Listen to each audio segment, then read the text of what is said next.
பால்ராஜ் அவர்களுக்கும் எப்பொழுதுமே எங்களுக்கெல்லாம் உறுதுணையாக இருக்கின்ற லக்ஷ்மணன் அவர்களுக்கும் திருச்செந்தூர் என்று சொன்னால் பேச்சை நல்ல முறையிலே எடுத்து தருகின்ற நம்முடைய ரேடியோ ஆபரேட்டர்ஸ் அவர்களுக்கெல்லாம் நன்றி சொல்லி இந்த மாசி திருவிழாவிலே முருகப்பெருமானை வணங்குவதற்காக வந்திருக்கின்ற அடியவர்கள் அத்தனை பேரையும் வணங்குகின்றேன். அருளாளர்களே, முதல் படை திருப்பரங்குன்றம், இந்த இரண்டாம் படை வீடு அங்கிருந்துதான் பழனியிலே இருந்து திருச்செந்தூருக்கு இங்கு வந்திருக்கிறேன். வருடா வருடம் கந்த சஷ்டி விழா, மாசி திருவிழா, ஆவணி திருவிழா, திருவிழாக்களிலெல்லாம் எம்பெருமான் முருகப்பெருமான் அருளினால் அவருடைய கருணையை பெறுவதற்காக வந்து அவரை பற்றி ஒரு சில நேரங்களில் ஒரு சில வார்த்தைகளை பேசுவதற்கான ஒரு வாய்ப்பு கிடைப்பதற்காக நன்றி. எனக்கு முன்பு பேசிய அருமை சகோதரர் அருமையாக அந்த அருணகிரி பெருமான் திருப்புகழ், அவர் சார்ந்த நிகழ்வுகளை எல்லாம் மிகவும் சீரும் சிறப்புமாக சொன்னார். மிக்க மகிழ்ச்சியாக இருந்தது.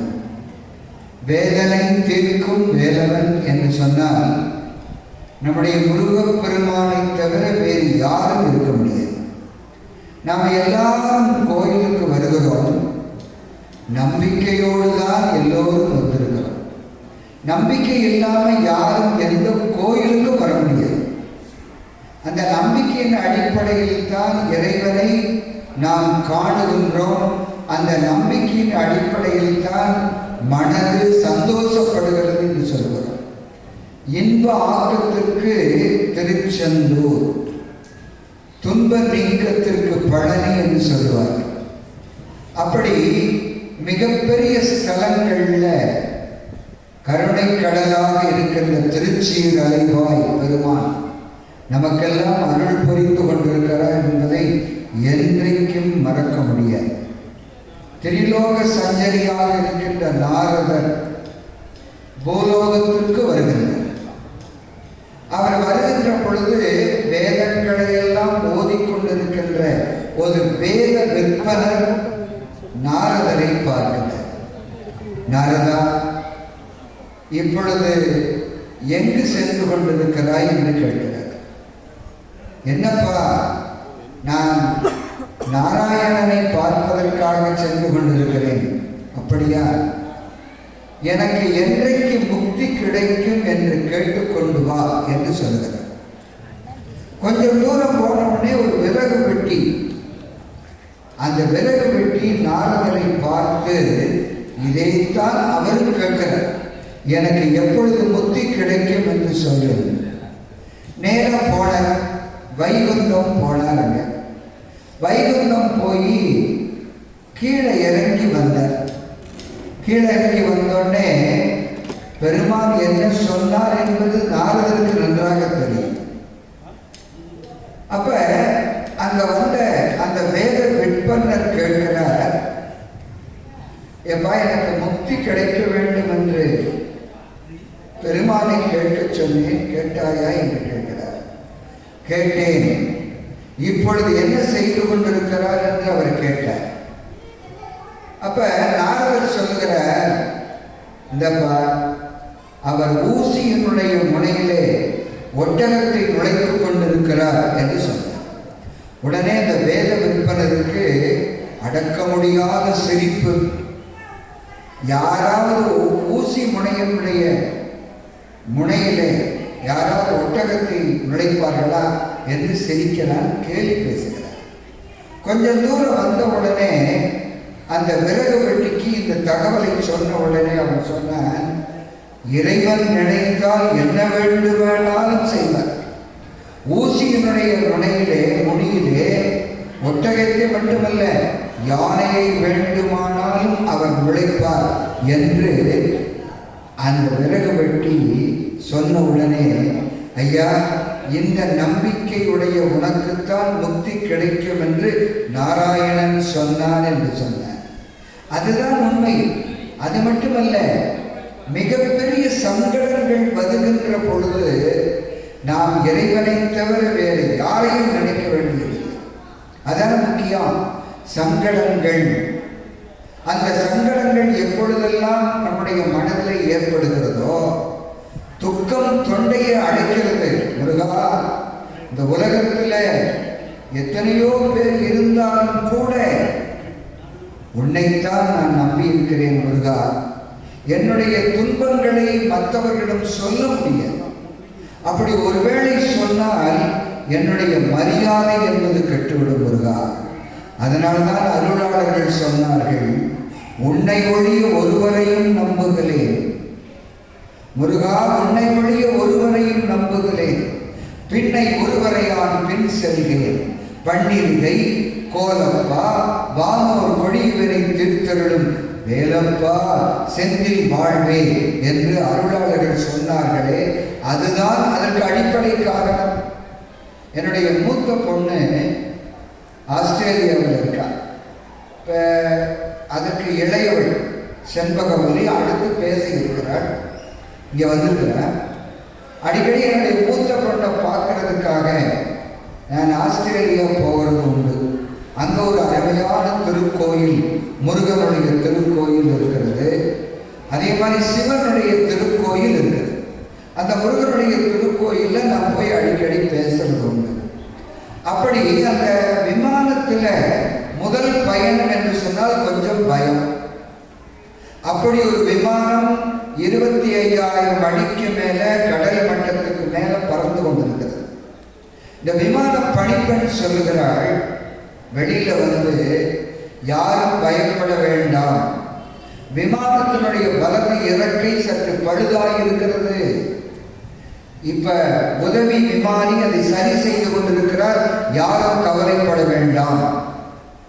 எங்க சாதாரணமா ஒரு இடத்துல ஆக்சிடென்ட் நடந்தது, அதை பார்த்தா உடம்பெல்லாம் நடுங்க ஆரம்பிச்சிருக்கு. சைக்கிளில் கீழே விழுந்தா ஏதாவது நம்முடைய உடம்புல சிராய்ப்பு ஏற்பட்டால் நடுக்கம் வந்துடுது, கவலையாகிறது. விமானத்தில் இருந்து கீழே விழுந்துட்டோம் வைங்க, ஒரு பல்லு கூட கிடைக்கும், நகம் கூட கிடைக்கும். இப்படி சொன்ன உடனே அங்க இருக்கின்றவர்கள் எல்லாம் மிகப்பெரிய அதிகாரிகள், மிகப்பெரிய வியாபாரிகள். காலையில இந்தியாவிலிருந்து மலேசியா, சாயந்தரம் மலேசியாவிலிருந்து சிங்கப்பூர், இந்தியா, இப்படி வரக்கூடிய ஆட்கள் பெரிய பெரிய பணக்காரர்கள். எல்லோரும் பொய்யோ முறையோ என்று அழுகிறார்கள். நான் எப்படி குழந்தைகளை பார்க்க போகிறேன், என்னுடைய மனைவியை நான் எப்படி பார்க்க போகிறேன், நான் சம்பாதித்து வைத்த சொத்துக்களை எல்லாம் என்ன ஆவது என்று கவலையோடு எல்லோரும் அழுது கொண்டிருக்கிறார். ஒரே ஒரு பொண்ணு மட்டும் காமிக்ஸ் அந்த புத்தகத்தை பார்த்து படித்து கொண்டும் சிரித்து கொண்டும் அருமையாக அமர்ந்திருக்கிறது. ஒரே ஒருத்தர் பக்கத்தில் போனார், ஏமா இத்தனை பேரும் அழுது கண்ணீர் படிச்சுக்கிட்டு இருக்கிறமே, நீ என்னடான்னா இவ்வளவு சந்தோஷமா இருக்கிறையே, உனக்கே இது நியாயமா இருக்குதான்னு கேட்டார்.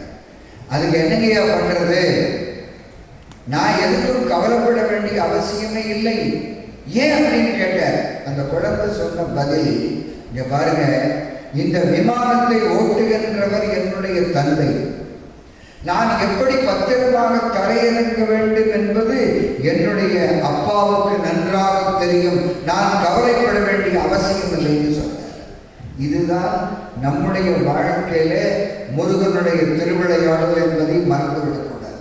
ஏன்னா எவ்வளவு பெரிய துன்பங்கள் வந்தாலும், திக்கு தெரியாமல் அலைந்து கொண்டிருந்தாலும், நமக்கு முன்பாக முருகப்பெருமான் வழி நடத்தி கொண்டிருக்கிறார் என்பதை நாம் தெரிந்து கொள்ள வேண்டும்.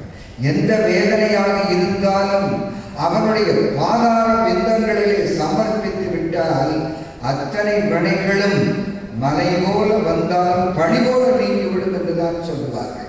அப்படிப்பட்ட வேதனை என்று சொல்லுகிறோமே, 1923 ஒரு பெரியவர் 83 வயசு நடந்து வருகிறார். சென்னையில தம்பி செட்டி தெருவில் நடந்து வருகிறார். எதிர்பாராத விதமாக ஒரு குதிரை வண்டி அவர் மேலே மோதி விடுகிறது. கணுக்கால் எலும்பு 2 துண்டுகளாக அப்படியே உடைந்து போய்விடும். எப்படி வேதனை நினைச்சு பாருங்க. கீழே விழுந்து கையில மாவுக்கட்டு கட்டிட்டால் 45 நாட்கள் நம்மளால எந்த வேலையும் செய்ய முடியாது. காலில் மாவுக்கட்டு போட்டால் ஒன்றும் செய்ய முடியாது. வேதனையோ வேதனையாக இருக்கும். அவருக்கு வயது 83. நடந்த வருடம் 1923. டாக்டர்கிட்ட எல்லாரும் சேர்ந்து, சீடர்கள் எல்லாம் சேர்ந்து டாக்டர்கிட்ட போய் பார்க்குறாங்க. ஒரு அரசு மருத்துவமனை. டாக்டர் சொல்ல, இங்க பாருங்க, இவர் உப்பு, காரம், புளி, இனிப்பு எதுவும் சாப்பிட்டது கிடையாது. உடம்புல எந்த தெம்பும் கிடையாது. இவருக்கு எப்படிங்க ஆபரேட் பண்றது? எலும்பு தான் இருக்குது, சதைகள் கூட இல்லை. இப்ப ஆபரேட் பண்ணனால் இவர் உயிரோடு இருப்பார் என்று சொல்ல முடியாது. டாக்டர்கள் எல்லாம் கைவிரிக்கிறார்கள். அங்க முதல் உதவிக்காக அரசு மருத்துவமனையில அவர் படுக்க வைத்திருக்கிறார்கள். சீடர்கள் எல்லாம் அமர்ந்திருக்கிறார்கள். அவர் சொன்னாரு, அப்பா டாக்டர் கைவிட்டுட்டாரு, நீங்க ஒன்று செய்யுங்க, கந்தகுரு கவசத்தை பாராயணம் பண்ணுங்கள்னு சொன்னார். எல்லோரும் அன்று இரவு கந்தகுரு கவசத்தை பாராயணம் செய்து கொண்டிருக்கிறார்கள். அப்படியே எல்லோரும் உறங்கி போய்விடுகிறார்கள். 2 மயில்கள் தோகை விரித்து கொண்டு வருகிறது. பக்கத்துல பெட்டில் ஒரு குழந்தை படுத்திருக்கிறது. அந்த டாக்டர் பார்க்கிறார், அந்த முதியவரும் பார்க்கிறார். பக்கத்துல யாரப்பா இந்த குழந்தை படுத்திருக்கிறது என்று. அன்று இரவு யாரோ 2 இரும்பு கம்பிகளை வைத்து காலை கட்டி வைத்தியம் பார்ப்பதை போல அவர் உணர்கிறார். 2 வேல், வேறொன்றில்லை, 2 வேல்களை வைத்து யாரோ வைத்தியம் பார்த்து கொண்டிருக்கிறார்கள். அந்த உணர்வு அவருக்கு இருக்கிறது. 2 மயில்கள் தோகை விரித்து ஆடிக்கொண்டு வருகிறது. மறுநாள் காலை ஒரு மிகப்பெரிய வினோதம் என்னன்னு சொன்னால், அந்த பெரியவர் நடந்து வருகிறார். டாக்டர்கள் எல்லாம் ஆச்சரியமாக பார்க்கிறார்கள். It is a medical miracle. மருத்துவத்தில் ஒரு அற்புதம் நடந்திருக்கிறது என்று எல்லோரும் ஆச்சரியப்படுகிறார்கள்.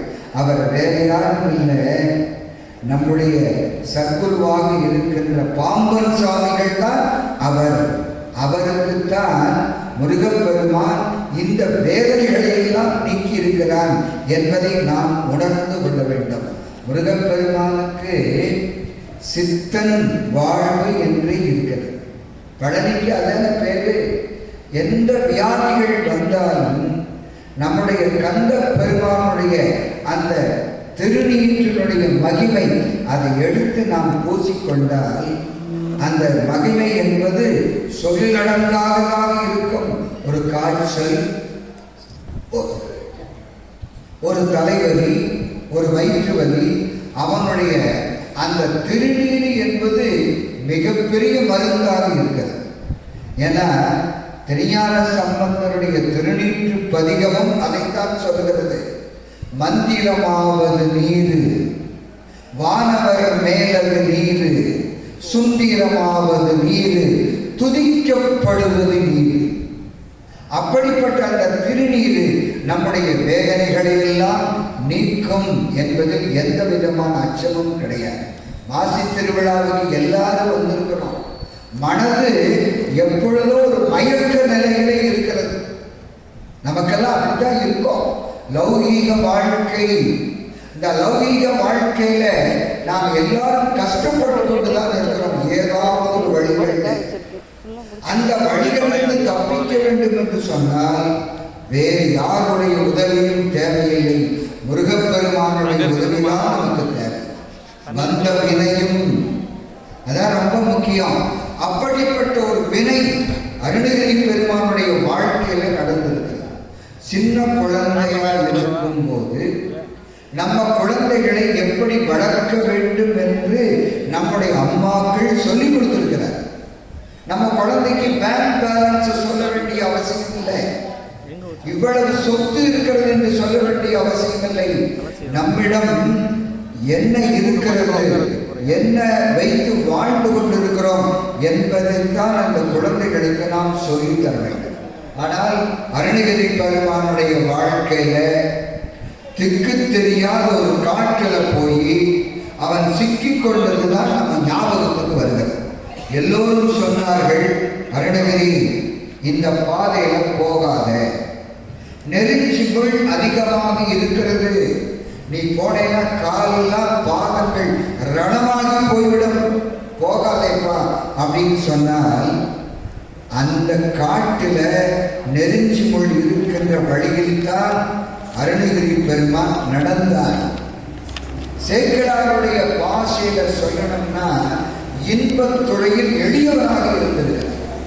மாதர் சுகம்தான் பெரிய சுகம் என்று வாழ்ந்து வந்தார். அதனால இளமை வயதுல தீராத வியாதிகளை பெற்றுக்கொண்டார். அந்த வேதனை சாதாரண வியாதி அல்ல. காய்ச்சல், தலைவலி, வயிற்று வலி எதா இருந்தால் பரவாயில்ல, அவனுக்கு ஏற்பட்டது தொழு நோய். பார்த்திருக்கீங்களா? ஒரு 20 ஆண்டுகளுக்கு முன்னாடி தொழு நோய்கள் பல பேருக்கு பற்றி கொண்டிருக்கிறது. பல பேருக்கு அந்த மாதிரி இருந்திருக்கு. பழனி மலையில நாங்களாம் படியே போவாமல, மிச்சும் இல்லை, ரோப்பும் இல்லை. இங்கெல்லாம் தியாகத்துக்கு எங்கள் மாப்பிள்ளையெல்லாம் வந்திருக்கிறார். அவர்லாம் கோயிலுக்கு போகும்போது அதான் பார்த்துருப்பாங்க. அப்ப தொழு நோயாளிகள் படுத்திருந்தால் யாசகம் கேட்டால் யாசகம் பக்கத்துக்கு போய் யாரும் கொடுக்க மாட்டாங்க. ரொம்ப தள்ளி நின்றுதான் காசை தூக்கி போட்டுட்டு வெளியில வருவாங்க. அப்படிப்பட்ட ஒரு வியாதி யாருக்கு ஏற்பட்டது என்று சொன்னால் அருணகிரி பெருமானுக்கு பிடித்திருந்தது. வாரியார் அவர்கள் அருமையாக சொல்லுவார்கள், ஏப்பா அதுக்கு தொழு நோயில் வந்தது. தொழு நோயின்னு சொன்னால் வேகம் இல்லை, மற்ற நோய்கள் எல்லாம் அதை பார்த்து தொழும். அப்படி இருக்கும். அந்த வியாதியோடு அலைந்து கொண்டிருக்கிறார். அந்த வியாதியோடு அலைந்து கொண்டிருக்கின்ற பொழுது அவளுக்குள்ள ஒரு தாழ்வு மனப்பான்மை வந்தது. இந்த வியாதியோட நம்ம உயிர் வாழணுமா? இதுக்கு பேசாம ஏதோ ஒரு இடத்துல இறந்து போய்விடலாம். மானம் ஒன்றுதான் பெரிது. இப்ப பேப்பர்ல பார்க்கிறோம், டிவியில பார்க்கிறோம், மிகப்பெரிய கடன் சுமை வந்து விட்டால், அதாவது கடன்ல மூழ்கி விட்டால், ஆகா இனிமேல் கொடுக்கல் வாங்கல்ங்கிறது முடியாது, இந்த உயிரை வைத்துக்கொண்டு என்ன செய்வது என்று பெரிய பெரிய தொழில் அதிபர்கள் கூட தன்னுடைய உயிரை மாய்த்து கொண்ட வரலாறுகளை பேப்பர்ல படிக்கிறோம், டிவியில பார்க்கிறோம், எல்லாம் செய்யறோமா இல்லையா? அந்த மாதிரியான உணர்வு யாருக்கு வந்தது? அருணகிரி பெருமானுக்கு வந்தது. நேரா நடந்து போறார் திருவண்ணாமலையில. இவர் வேகமா போறதை பார்த்து ஒருத்தர் நிறுத்தினார். ஏப்பா என்ன இவ்வளவு வேகம் உனக்கு? நெல்லு நெல்லப்பா, என்ன சொல்றீங்க? எனக்கு இந்த உலகத்தில் வாழ பிடிக்கவில்லை. இதோ அங்க தெரியுது பாருங்க, அந்த கோபுரத்து மேல ஏறி நின்று நான் சாக போகிறேன். அப்படி செய்யாதேப்பா, முருகான்னு சொல்லு, முருகான்னு சொல்லு, உனக்கு துன்பங்கள் எல்லாம் போய்விடும் என்று சொல்கிறார். அதன் காதில் வாங்கிக்கவே இல்லை. நாம நம்ம வாழ்க்கையிலே சரிங்க, படித்தவர்கள் படிக்காதவர்கள் எல்லாருக்கும் பொதுவானது. இந்த காலத்துல அருளாளர்கள் அருளிய புத்தகங்களை நாம் படிப்பதற்கு நேரம் இல்லை. இப்போ கொஞ்ச நேரத்துக்கு முன்னாடி திருப்புகழ் பாடினார், அது படிக்க முடியல. கந்தர் அலங்காரம், கந்தர் அனுபூதி, வேல் விருத்தம், மயில் விருத்தம் நிறைய இருக்குது, நம்மளால படிக்கிறதுக்கு நேரம் இல்லை. ஆனால் ஒன்னே ஒன்று சொல்லுங்க மட்டும்தான் எல்லாரும் சொல்லி தர்றாங்க. மந்திரம் சொல், முருகா என்ற மந்திரம். அது ஒன்று சொன்னால் போதுங்க.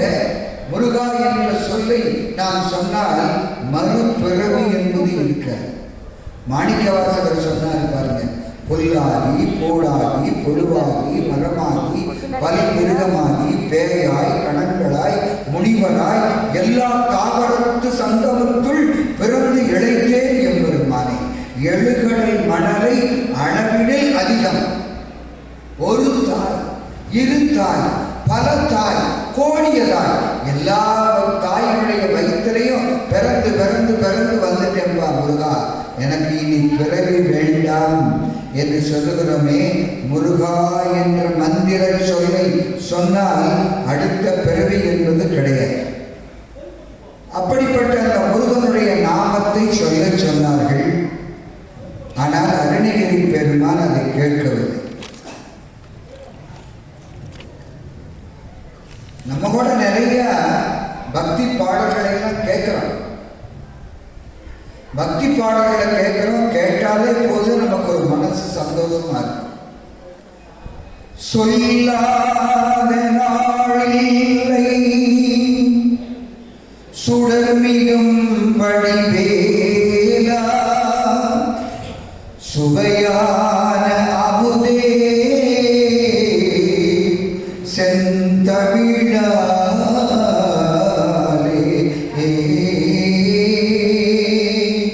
சொல்லாத நாளில்லை சுடர்மிகும் வடிவேலா சுவையான அமுதே செந்தமிழாலே உன்னை சொல்லாத நாளில்லை சுடர்மிகும் வடிவேலா.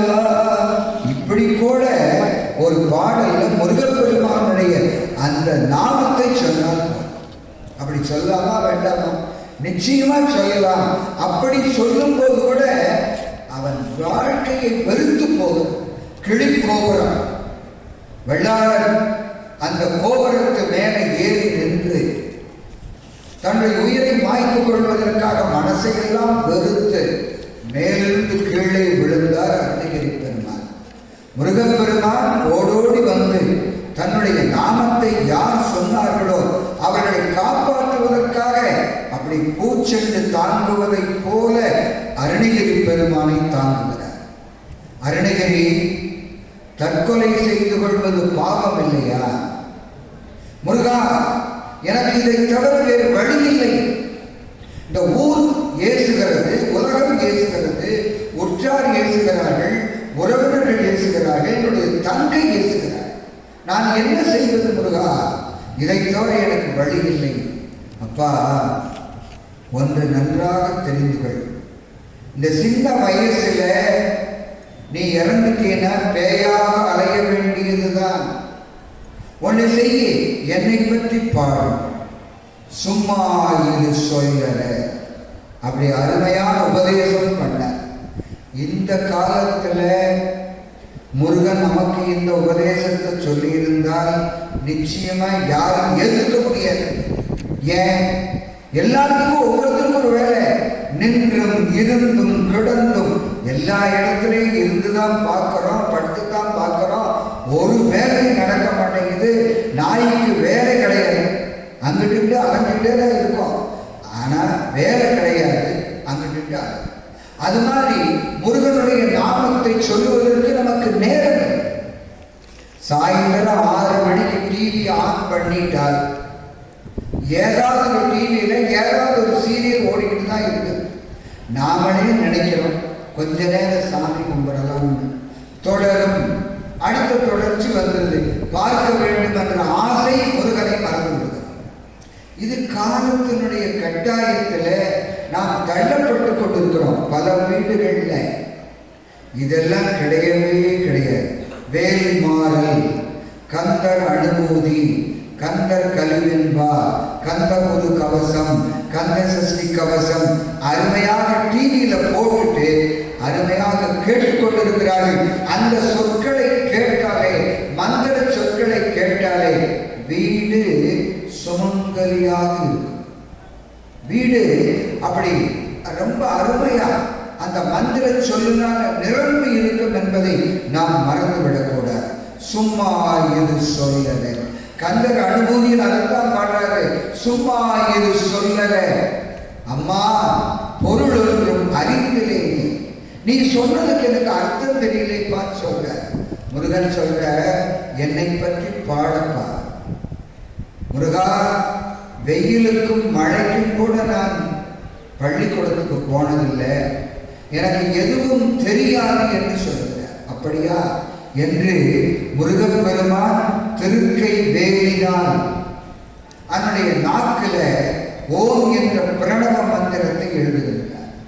இப்ப பாடப்பா, முத்து முத்தாக நீ பாடி என்று சொன்ன உடனேதான் திருப்புகழ் பிறக்கிறது.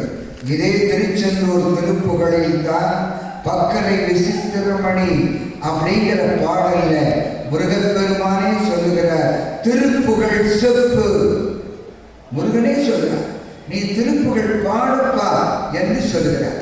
வேலை வைத்து பாடு, மயிலை வைத்து பாடு, என்னுடைய குக்குடம் அந்த மயிலை வைத்து பாடு, செய்பதி சொல்றேன், திருச்சிக்கு பக்கத்தில் இருக்குது இல்லையா, அந்த செய்பதியை பற்றி பாடு, என்னுடைய தோளை பற்றி பாடு என்றெல்லாம் அந்த பாடல்கள் வருகிறது என்று சொன்னால் முருகனே அடியெடுத்து கொடுத்திருக்கிறான். அந்த வேதனையை, அருணகிரிப்பட்ட வேதனையை யார் தீர்த்தது என்று சொன்னால் முருகன் தான் தீர்த்தார். சும்மா இது சொல்லல.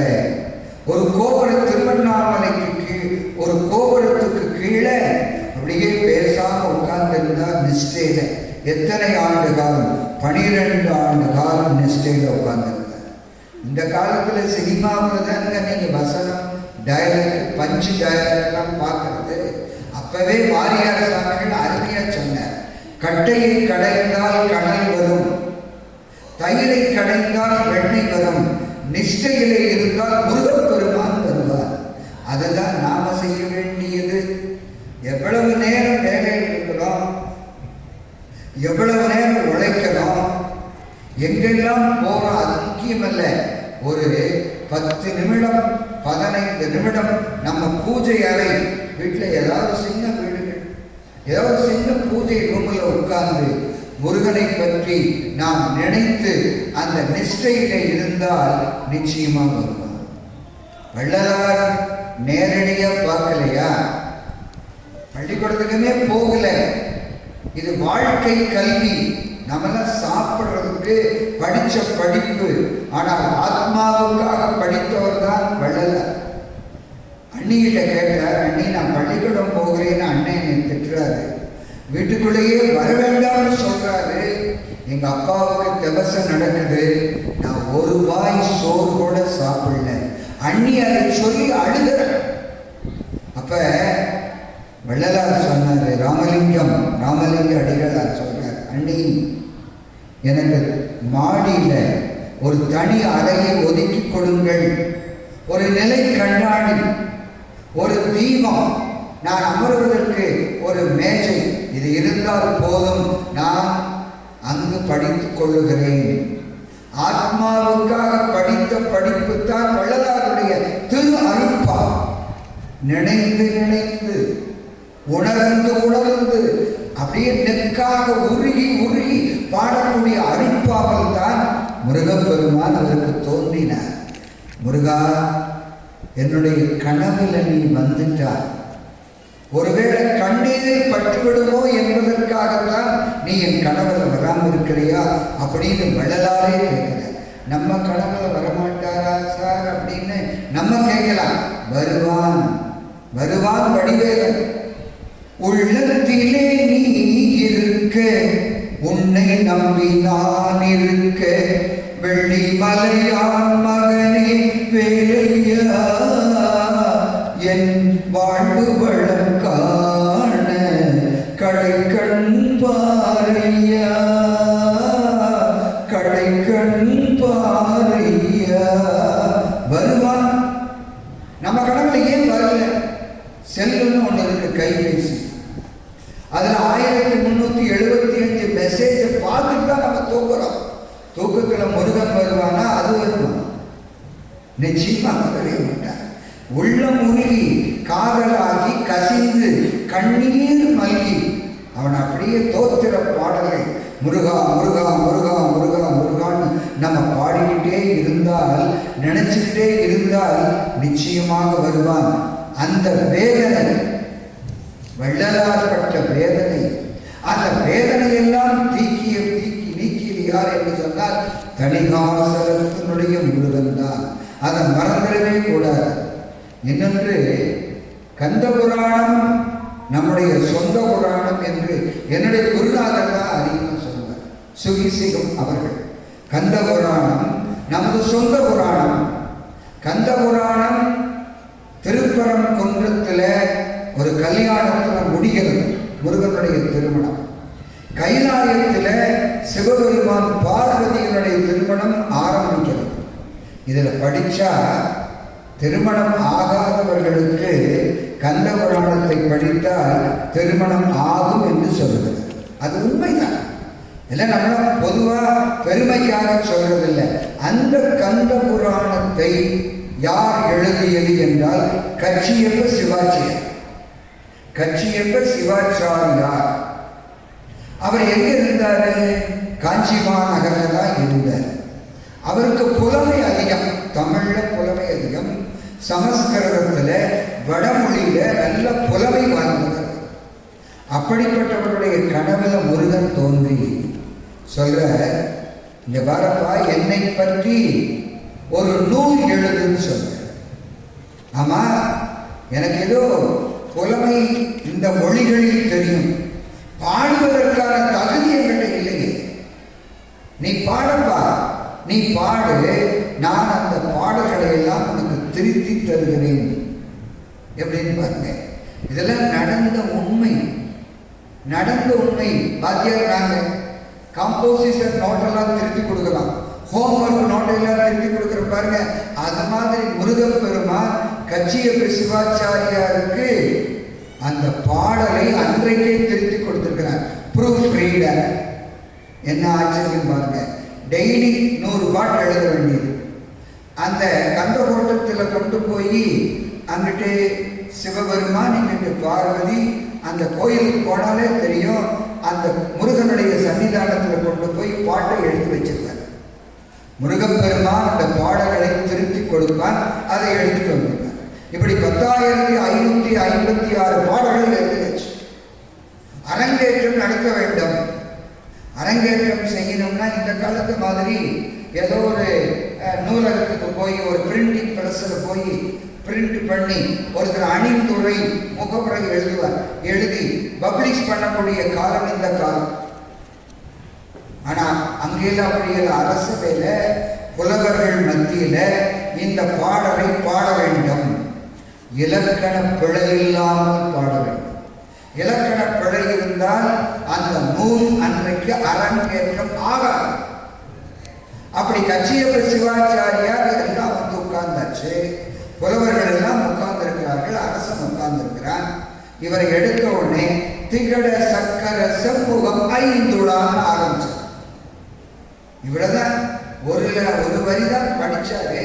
உடனே ஒரு புலவர் எந்திரிச்சார், திரும்ப பாட்ட சொல்லுங்க, திரும்ப சொன்ன திகட சக்கர செம்புகம் ஐந்துடா. ஐயா கச்சியப்ப சிவாச்சாரியார் அவர்களே, உங்க பாடல்ல இலக்கண பிழை இருக்குதுன்னு சொன்ன. அப்படியா? எப்படியப்பா? திகழ் பிளஸ் தச பிளஸ் சக்கரம் கரம் என்று சொல்லுகிறோமே, இதெல்லாம் சேர்த்தனா எப்படி திகழ சக்கரம் என்று வரும்? எந்த நூல்ல இருக்குது சொல்லுங்க அப்படின்னா பாருங்க, இதற்கு பதில் சொல்ல தெரியும். அப்ப சொன்னாரு, இது முருகன் அடி எடுத்து கொடுத்தது. அப்படியா? முருகனே வந்து சொல்லிட்டு நீங்க போங்கன்ட்டாங்க. அடுத்த நாள் போனாலும் முருகனுடைய சன்னிதானத்துல, முருகா என்னப்பா எனக்கு மன வேதனையாக இருக்கிறது, நீ தான் இந்த பாட்டை எழுத சொன்ன, நான் எழுதனேன், புலவர்கள் இதை ஏற்றுக்கொள்ளவில்லை. சரி, நீங்க போலாம், நாளைக்கு அரசவைக்கு இதுக்கான விடை கிடைக்கும் என்று முருகன் சொல்கிறார். அது வரைக்கும் பட்ட அவமானத்தை நினைச்சு பாருங்க. ஒரு பையன் +2 நேற்று ஆரம்பம், அடுத்து இந்த மாசம் முழுசு 28 தேதி வரைக்கும் நடக்க போகுது. ஒருத்தன் மார்க் எதிர்பார்த்த மார்க் வரல, 600 மார்க்குக்கு அவன் எதிர்பார்க்கிற 590, வந்தது 390. வெளியில தலை காட்ட முடியல, எல்லாரும் சிரிப்பான், நக்கல் அடிப்பான். வெளியில தலை, அப்பா அம்மா வெளியில போய் பார்க்க முடியுமா? ஒன்றும் செய்ய முடியாது, அப்படி அவமானமா இருக்கும். அப்படி ஒரு வேதனையை கச்சியப்ப சிவாச்சாரியார் அப்படியே நொந்து, அது உடம்பெல்லாம் நடுங்க ஆரம்பிக்கும். போய் புலவர் அவைகள்ல உட்கார்ந்தார். எங்கிருந்தோ ஒரு இளைஞன் வருகிறான், செக்கச்சவேற வருகிறான், உடம்பெல்லாம் நகை கிரீடம் அணிந்து கொண்டு, காதல கவசாதி குண்டலம் அணிந்து அப்படியே அசைந்தாட வருகிறார். அசைந்தாட வந்தவுடனே புலவர்களை பார்த்து சொல்லுகிறார், நேற்று இந்த புலவர் பாடிய அந்த பாடல்ல இலக்கண பிழை இருக்கிறது யார் சொன்னது? நான் தான் சொன்னேன்னு ஒருத்தர் எந்திரிச்சு நின்ன. அப்ப அப்ப அந்த பாடலுக்கான விளக்கத்தை சொல்லி அந்த வீர சோழியம், தஞ்சாவூர்ல வீர சோழியம் என்ற இலக்கண நூலை அவர் கையில் எடுத்து வர்றார். 18வது அத்தியாயம் 11வது பாடல். இந்த இலக்கணத்தை படிங்கன்னு அவர்கிட்ட கொடுத்தார். படிச்சு பார்த்தால் திகழ் பிளஸ் தசம், அந்த திகழ சக்கரம் என்பதற்கான குறிப்பு அந்த வீர சோழியம் என்ற நூல்ல 18வது அத்தியாயத்தில் 11வது பாடலில் இருந்ததை அவர் பார்த்தார். வந்தது கொஞ்ச நேரம் பார்த்தா வந்த இளைஞனை காணவில்லை. யார் வந்தது? சாட்சாத் முருகப்பெருமான். சிவாச்சாரியருக்கு எவ்வளவு சந்தோஷம் இருக்கும் நினைத்து பாருங்கள். வேதனைகளை எல்லாம் நீக்குகின்றவன் தான் முருகப்பெருமான் என்பதை நாம் மறந்துவிடக்கூடாது. எத்தனையோ திருவிளையாடல்களை முருகப்பெருமான் செய்திருக்கிறார். நம்ம வாழ்க்கையில் நடந்திருக்கு, நம்ம வாழ்க்கையில நடக்க போகுது. அதெல்லாம் முக்கியமான ஒன்றுதான். இப்படி அருணகிரி பெருமான் வாழ்க்கையில் நடந்தது. இதே திருச்செந்தூர்ல குமரகுருவருடைய கதைகளை கேட்டால் நம்மளோட கண்ணீர் வந்துடும். அதாவது அவருக்கு பிறக்கின்ற பொழுதே பார்வை கிடையாது, வாய் பேச முடியும். தவமிருந்து பெற்ற குழந்தை, தவமிருந்து பெற்ற குழந்தை. நேரம் அப்பா அம்மா இங்க வந்தாங்க. முருகா, ஏதோ குழந்தை கேட்டேன், நீ இல்லைக்காம கொடுத்த, வேண்டான்னு சொல்ல. ஆனால் வாய் பேச முடியாமல், கண் பார்வை இல்லாமல் ஒரு குழந்தையை கொடுத்திருக்கிறியே, ஒன்று செய்ய, இந்த குழந்தையை நீயே வச்சுக்கோ. 45 நாள் இந்த கடற்கரையில நாங்கள் தவம் இருக்க போகிறோம். 45 நாள் இந்த குழந்தை கழித்து பேசலேனா, இதோ தெரிகிறதே திருச்சீர் அலைவாய், இந்த கடல்ல விழுந்து நாங்கள் இறந்து போவோம் என்று அப்பாவும் அம்மாவும் சபதம் எடுத்து உட்கார்ந்து இருக்கிறார்கள். 45 நாள் இந்த திருச்செந்தூர்ல கிடக்கும். நம்மளால முடியுங்களா? என் வாழ்க்கையில் நடந்தது, என் வாழ்க்கையில் நடந்தது. அதுவே மாதிரி நிகழ்ச்சிகள் நடந்தது. 5 வயதுல கண் பார்வை தெரியாது. நாங்களாம் மாமிசம் சாப்பிடக்கூடியவர்கள் எங்க குடும்பத்துல. ஆனா எங்க அப்பா அம்மா என்ன செஞ்சாங்க? இறைவனுக்காக விரதம் இருக்கிறார்கள். இனிமேல் நாங்கள் மாமிசத்தை தொட மாட்டோம். எங்க பாட்டை, எங்க பாட்டி, அம்மா, அப்பா எல்லாரும் சேர்ந்து எனக்காக பிரேயர் பண்றாங்க. பிரேயர் பண்ணும்போது எனக்கு என்ன பிரேயர் வச்சாங்கன்னா, இவன் இறக்கின்ற வரை குளிர்ந்த நீரில் தான் குளிக்க வேண்டும், மாமிசம் என்பது இவனுக்கு கிடையாது என்றெல்லாம் சபதம் எடுத்திருக்கிறார்கள். அப்படி சபதம் எடுத்து அந்த சமயத்தில் தான் என் கண் பார்வை போயிருக்கிறது. எங்க அப்பா என்னுடைய தோள் மேல என்னை தூக்கி வைத்துக் கொண்டு வருகிறார் ஒரு கோயிலுக்கு. அப்படி விரதம் இருந்து ஓராண்டு காலம் அப்படி அந்த கோயிலுக்கு வருகின்ற பொழுது நான் சொல்லுகிறேன் அப்பாவிட்ட, அப்பா இந்த வானத்துல விண்மீன் தெரிகிறது என்று சொன்னேன். இது நடந்த உண்மை, சத்தியமான என்னுடைய வாழ்க்கையில நடந்தது. அன்றிலிருந்துதான் இந்த பார்வை, என்னுடைய பார்வை, இந்த உடம்பு, உயிர் அத்தனையுமே முருகப்பெருமானுக்காக, பெருமாளுக்காக அர்ப்பணித்திருக்கிறேன் என்று சொன்னால் வாழ்க்கையில நடந்தது உங்களுக்கும் நடக்கும். குமரகுருவருக்கு 45வது நாள் ஒன்றும் பேச காணும், ஒன்னே காணா. சரி, இனி வாழ்க்கையை முடித்துக் கொள்ள வேண்டியதுதான் என்று கடலிலே இறங்குகிறார்கள். பையன் கூப்பிடுறா, அம்மா அப்பா என்று சத்தம் போடுகிறார். திரும்பி பார்க்கிறார்கள், குழந்தை பேசுகிறது, கண் பார்வை தெரிகிறது.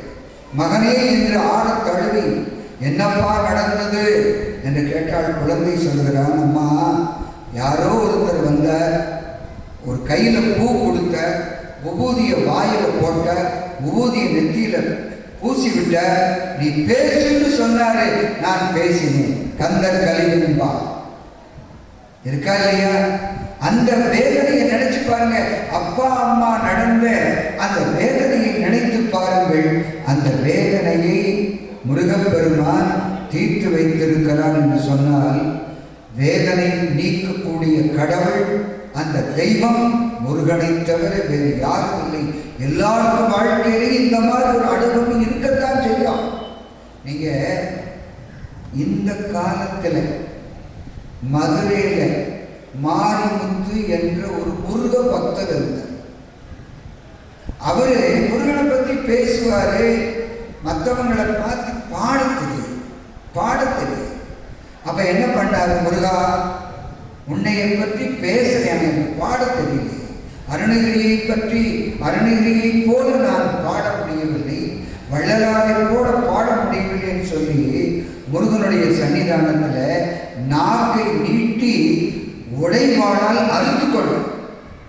இப்பெல்லாம் அறிவாள் மனைன்னு சொல்றோமே, அறிவாள் மனை, அந்த கத்தியில அறுத்து கொள்ளும். எவ்வளவு சோதனை! முருகப்பெருமான் உடனடியாக தோன்றி நாக்கை அதை ஒட்ட வைத்து பாடி என்று சொன்னால் இப்ப நடந்ததெல்லாம் மதுரையில மாரிமுத்து என்ற ஒரு முருக பக்தனுக்கு ஏற்பட்டது. அது மட்டுமல்ல, உங்களுக்கு தெரிந்த ஒரு செய்தியை சொல்றது. இந்த சினிமாவில எல்லாம் பாட்டு எழுதுறாங்க, அவர் எத்தனையோ பேர் பாட்டு எழுதுறாங்க. அந்த காலத்திலிருந்து இந்த காலத்து வரைக்கும் எழுதுறவர்கள உங்களுக்கு தெரியும்.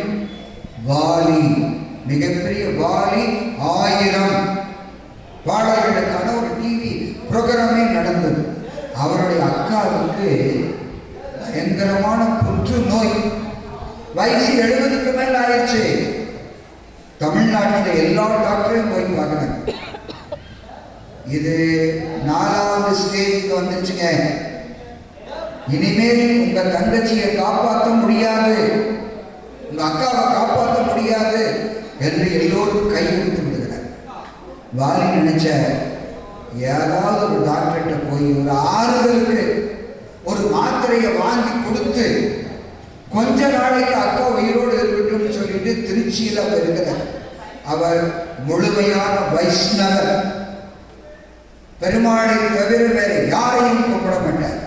அப்படிப்பட்ட வைஷ்ணவர் நினைக்கிறார், எங்க ஒரு டாக்டர் கிடைக்காதா? திருச்சியில மேம்பாலத்துக்கு கீழே ஒரு டாக்டர் இருந்தார். அங்க கூட்டிட்டு போறார் அக்காவை.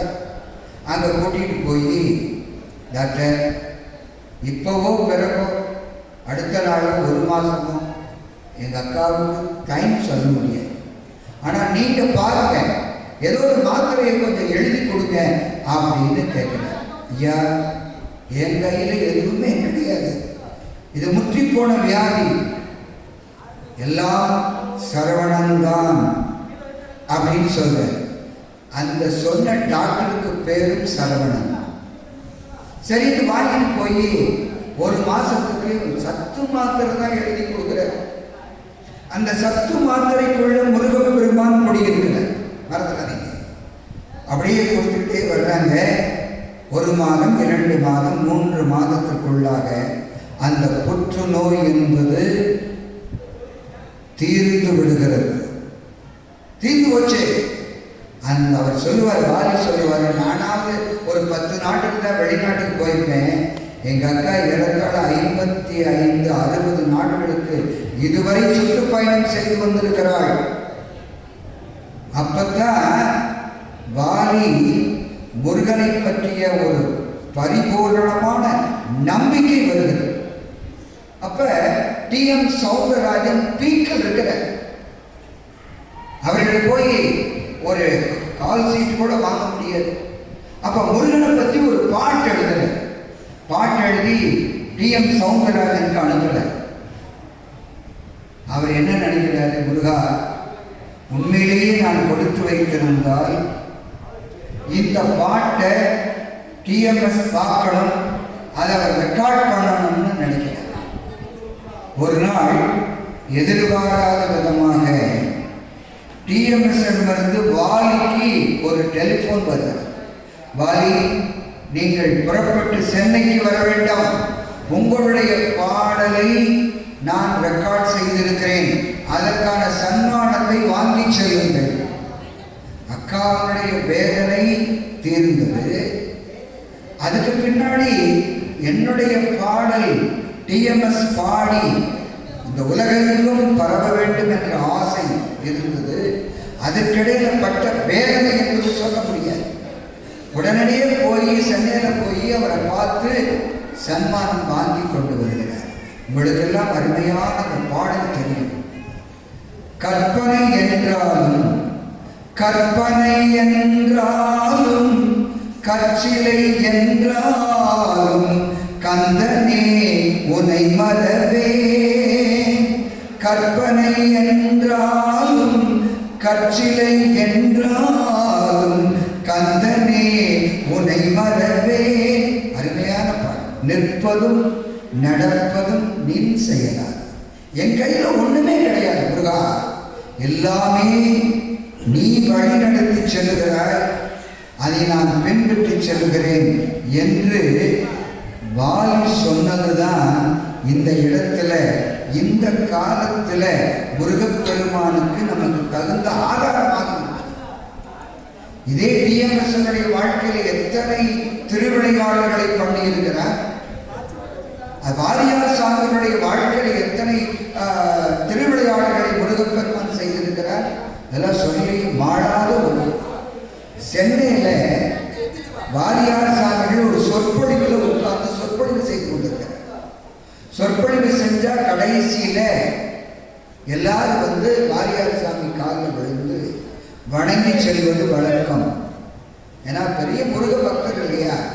உலகமெல்லாம் முருகன் யார், திருப்புகழ் என்பது என்ன என்பதை சொன்ன மகான் 63 64வது நாயன்மாராக நாம் எல்லோரும் கொண்டாடுகின்ற வாரியார் சாமி. பேச்சு முடிஞ்சு உட்கார்ந்து ட்ரெயினை பிடிக்கணும் 10:30 மணிக்கு. ஒரு பொண்ணு வேகமா வந்தது. சாமி கொஞ்சம் பஞ்சாட்சரம் கொடுங்கன்னு கேட்டது. வாரியாருக்கு தூக்கி வாரி போட்டது. என்னோட பஞ்சாட்சரம்னா எனக்கு ஒன்றும் புரியலைன்னு யோசனை பண்ணிக்கிட்டே இருந்தார். அந்த பொண்ணு அவர் எப்பவுமே இடுப்புல ஒரு சுருக்கு பை வச்சிருக்கார். சாமி அந்த சுருக்கு பைக்குள்ள இருக்குது பாருங்க, அதை எடுத்து எனக்கு கொடுங்க. அப்பதான் சாமிக்கே தெரியும், ஓஹோ பஞ்சாட்சரம்னா விபூதியை குறிக்கிறது. கொடுத்தாருன்னா 10:30 மணிக்கு ட்ரெயினு கொடுத்துக்கிட்டே இருந்தா ஒருத்தர் மட்டும்தான் வாங்குவாங்களா? இந்த கூட்டத்துக்குள்ள 100 பேர் 200 பேர் வாங்கிக்கிட்டே இருந்தாங்க. ட்ரெயினை விட்டுட்டேன். இப்ப என்ன பண்றது? திருச்சிக்கு போய், திருச்சியிலிருந்து திண்டுக்கல் போய், திண்டுக்கல் இருந்து பழனிக்கு வரணும். இத்தனை வேலை நடக்கணும் பழனி முருகனை பார்க்கறதுக்கு. இப்ப ட்ரெயினை விட்டுட்டார். ஒரே ஒரு அன்பர் சொன்னார், சாமி நான் வந்து திருச்சி வரைக்கும் உங்களை கொண்டாந்து விட்டுருப்பேன் காரில், அதுக்கு பின்னாடி ஒரு ட்ரெயினை பிடிச்சி நீங்க போயிருங்க அப்படின்னு சொன்னார். சாமி அதே மாதிரி திருச்சியிலிருந்து திண்டுக்கல் வரைக்கும் ட்ரெயினை பிடிச்சி இறங்கினார். அப்பதான் அடுத்த கம்பார்ட்மெண்ட் இருந்து தங்க தேர் செஞ்சு வச்சிருக்காரு பாருங்க. பழனி மலையில முருகேச முதலியா 80 கிலோ தங்கம். 1947 80 கிலோ தங்கம். அவரு சேர்ந்து கீழே இறங்கல. வாரியாரை பார்த்துக்கிட்டார். சாமி எங்க இருந்து வர்றீங்க? வாங்க நம்ம கார்ல போலாம். உட்கார்ந்தாச்சு. சாமி எங்கிருந்து வர்றீங்கன்னு கேட்டாரு. சென்னையில தூத்துக்குடி எக்ஸ்பிரஸ் அதுலதான் வர்றதா இருந்தது. ஆனால் சொற்பொழிவு நேரம் முடிஞ்சு போச்சு, வேற ஒரு மார்க்கமா வந்தேங்க. சாமி இந்த பேப்பரை படிங்கன்னு தூக்கி கொடுத்தார். அந்த சென்னையில் வந்த தூத்துக்குடி எக்ஸ்பிரஸ் அன்னைக்கு இரவு கவிழ்ந்து 400 பேர் இறந்து போயிருக்கிறார்கள். அப்ப இருந்த லால் பகதூர் சாஸ்திரி ரயில்வே மந்திரி இருக்கிறார் பாருங்க, ராஜீனாமா அப்படின்னு பேப்பர்ல போட்டு நினைச்சு பாருங்க. அந்த ட்ரெயின்ல வந்தா திருப்பணி செஞ்ச அந்த மகானை நம்ம பார்த்திருக்க முடியும். பார்த்திருக்க முடியுமா? பார்த்திருக்க முடியாது. அப்படியே ஆடி போயிட்டார். முருகா உன்னுடைய திருவிளையாடல் இப்படித்தான் இருக்குமா? என்னுடைய உயிரை காப்பாற்றுவதற்காக நீ இத்தனை திருவிளையாடல்களை செய்தாயா என்று அப்ப யோசனை பண்ண. முருகேச முதலியார் பக்கத்துல உட்கார்ந்தாரு. சாமி உங்க உயிரை முருகன் காப்பாத்திட்டான்ல, நீங்க பழனி முருகனுக்காக என்ன செய்ய போறேன்னு கேட்டேன். நான் என்னப்பா செய்யறது? நான் என்ன செய்யணும் சொல்லுங்க. வேற ஒன்றும் இல்லை. ஒவ்வொரு மாதம் வருகின்ற கார்த்திகை திருவிழாவில் நீங்க வந்து பேச வேண்டும். அதே மாதிரி ஏறத்தாழ 30 ஆண்டு காலம் வாரியார் சாமிகள் எங்கே இருந்தாலும் பழனிக்கு வந்து அவர் என்ன செய்வார்னா சொற்பொழிவு நடத்துவார். அவருடைய உயிரை, அந்த வேதனையை தீர்த்தவன் பழனி முருகன். அதை மறக்க முடியுமா? அதே மாதிரி முருகேச முதலியார் மாடர்ன் தியேட்டர் சேலம், அவருடைய சகோதரர் தான் இந்த முருகேச முதலியார். அவருக்கு குழந்தை இல்லை. அங்கே சாது சாமிகள்கிட்ட போய் அழுகிற, சாமி என்னப்பா பண்றது? ஒன்னும் செய்ய வேண்டாம், மலை குழியில நீங்க பால் அபிஷேகம் செய்யுங்கள். அன்னைக்கு பால் அபிஷேகத்துக்கு பழனி மலைக்கு வந்த பால் தாராபுரம், அங்கிட்டு பார்த்தீங்கன்னா பொள்ளாச்சி, கோயம்புத்தூர், காங்கேயம், ஈரோடு, திண்டுக்கல், யாரும் அன்னைக்கு காப்பியே குடிச்சிருக்க முடியாது. எல்லா பாலும் பழனி மலைக்கு வந்துருச்சு. அப்படியே முருகனுக்கு அபிஷேகம் பண்ணா பழனி மலையே பாலாக தெரிகிறது. யாரோ வெள்ளை வேஷ்டி கட்டி துண்டு வெள்ளை துண்டு போட்ட மாதிரியே இருக்கு. அன்னைக்கு பால் அபிஷேகம் பண்ணாரா, ஓராண்டு கழித்து ஒரு குழந்தை, ஆண் குழந்தை பிறந்தது. இரண்டாவது ஆண் குழந்தை பிறந்தது. சத்தியமான வார்த்தை. போனாரு, நேரா சாது சாமி கிட்ட போனாரு. சாமி, இந்த மாதிரி முருகப்பெருமான் இவ்வளவு கருணை புரிந்திருக்கிறான். கேட்டது ஒன்று, கொடுத்தது இரண்டு. சரியப்பா, முருகனுக்கு தமிழ் தேர் இருக்கிறது, நீ தங்க தேர் செஞ்சு வைங்க. அப்பதான் செய்ய 1947 80 கிலோ தங்கத்தில். இப்ப நீங்க பழனி மலைக்கு வந்தீங்கன்னா சாயந்தரம் சாயரட்சம் முடிச்சு 6:45 7 மணிக்கு அந்த தங்க தேர் ஓட ஆரம்பிக்க 2000 ரூபாய் அந்த தங்க தேருக்கான பணம். அப்படி வேதனைகளை எல்லாம் தீர்க்கின்ற அந்த பெருமானை வணங்கினால் நமக்கு வேதனை தீர்மா தீராத. வெளிக்கு துணை திருமென்மலர் பாதங்கள், மெய்மை ஒன்றா மொழிக்கு துணை முருகாயன் நாமங்கள். முன்பு செய்த பழிக்கு துணை அவன் பன்னீர் தோழும், பயந்ததனை வழிக்கு துணை வடிவேலும் செங்கோடும் மயூரமே. அப்படிப்பட்ட முருகப் பெருமானை நாம் எல்லோரும் வணங்கி மாசி திருவிழாவுக்கு வந்திருக்கின்ற அத்தனை அடியவர்களுக்கும் முருகப்பெருமானுடைய கருணை கட்டாயமாக கிடைக்க வேண்டும். எல்லோரும் வாழ்க்கையில நலமாக இருக்க வேண்டும். சகல செல்வங்களும் யோகமிக்க பெருவாழ்வும் மன அமைதியும் பெற்று நீங்கள் நீடூடி பல்லாண்டு பல்லாண்டு பல கோடி 100,000 வாழ்ந்து நம்முடைய குடும்பத்தில் முருகப்பெருமானுடைய அருளினால் சுப காரியங்கள் நடந்து, திருமணம் நடந்து, குழந்தை பேரு நடந்து எல்லோரும் சுகமாக இருக்க வேண்டும் என்று சொல்லி இந்த அருமையான வாய்ப்பை ஒவ்வொரு வருடமும் தந்து கொண்டிருக்கின்ற இந்த திருக்கோயிலுடைய இணை ஆணையர், உதவி ஆணையர், இந்த திருக்கோயிலுடைய பணியாளர்கள், காவலர்கள், இந்த மேடை நிர்வாகத்தை செவனே செய்து கொண்டிருக்கின்ற பால்ராஜ், உயர்திரு பால்ராஜ், லக்ஷ்மணன், இந்த ரேடியோ சர்வீஸ் திடீர்னு நாம் பார்க்கல, வழக்கமாக அவர்கள் தான் போட்டுக்கொண்டிருப்பார்கள். அவர்களுக்கும் உங்களை போன்று இருக்கின்ற அடியவர்களுக்கும் நன்றி பாராட்டி இந்த அளவிலே இந்த சொற்பொழிவை திருநிறைவு செய்கிறேன். உருவாய் அருவாய் உளதாய் இலதாய் மறுவாய் மலராய் மணியாய் ஒளியாய் கருவாய் உயிராய் கதியாய் விதியாய் குருவாய் வருவாய் அருள்வாய் முகனே. வெற்றிவேல் முருகன்.